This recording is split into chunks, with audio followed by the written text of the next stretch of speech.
Good afternoon, everyone. This is Jeremy here at Extreme Weather Tracker, updating your tropical weather at 1 p.m. on July the 12th, 2011. The Atlantic Basin remains fairly quiet at this time, but we do have a few interesting features we want to talk about today. The first is a tropical wave that's moved inland over Central America since yesterday. Yesterday it had a blowup of convection in this area and it started looking rather nice, but interaction with Central America has since hampered any development that was possible at that time. So no development is expected at this time of this tropical wave as it moves over land of Central America, bringing heavy rainfall and dangerous flooding to that area.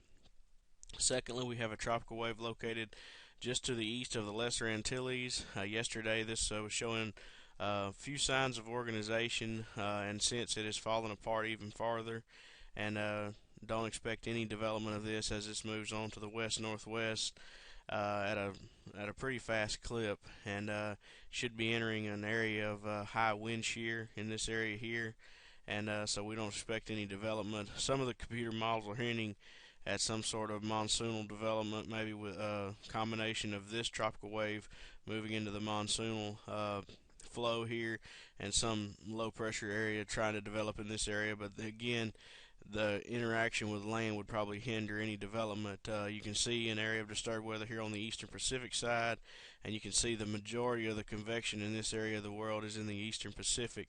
So it looks like the eastern Pacific is going to win the battle over who gets the development out of the Atlantic and Pacific side. Also, there's another tropical wave located in the eastern Atlantic that moved off the coast of Africa a few days ago, and further to the east here off the screen there's another tropical wave that is should emerge from the coast of Africa in 24 to 36 hours that has that's definitely a vigorous tropical wave. We'll have to keep an eye on it later on down the road. So overall, the Atlantic Basin remains quiet. I'll show you guys the shear map. This is the shear map valid for today. And as you can see, our little tropical wave that kind of blew up yesterday is in this area here, and is forecasted to move on to the west northwest. And as you can see, we have areas in here of 40 knots, 30 knots of shear, and that definitely would rip any system apart and hinder any tropical development that would try to get going in this area. If it can stay far enough south, it'll have to interact with South America, and in this area here in the very southwestern Caribbean could be favorable for development. But as I said earlier, interaction with these land masses are going to keep any development to a minimum.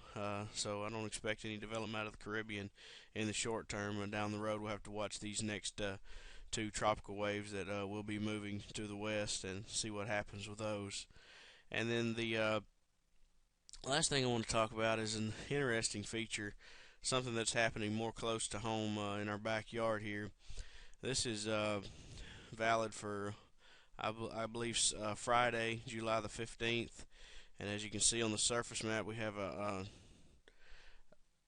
an old frontal boundary that's going to be setting up, draping across the western Atlantic here off the east coast, and then even down into the eastern Gulf of Mexico over this weekend. And as you notice here to the north, we have this very strong ridge of high pressure that's going to set up over it, and this basically induces spin into the atmosphere and can induce a tropical system to get going.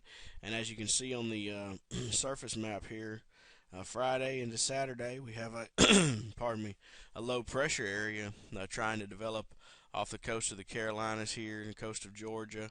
And basically, from what the models are indicating, most of the models are on board with this. Something trying to develop in this area of the world, and then moving to the west around the edge of this high pressure system. So don't think anything major would come of it, but definitely is something to keep an eye on. And then again, if it did develop further to the south and try to move to the west, we'd have to watch for something trying to get into the Gulf of Mexico. But this time of year, these old frontal boundaries that come down and drape themselves out into the Atlantic, especially when you have a high pressure system such as this one setting to the north of it, you definitely have to watch for tropical trouble there, as these high pressure systems seem to induce spin into the atmosphere, and definitely a low pressure system could very well try to spin up off the east coast. We'll have to keep an eye on it, just something to keep an eye on and watch. So you guys keep checking back, and we'll keep updating. And I hope you guys have a great afternoon. This is Jeremy at Extreme Weather Tracker. Have a great day.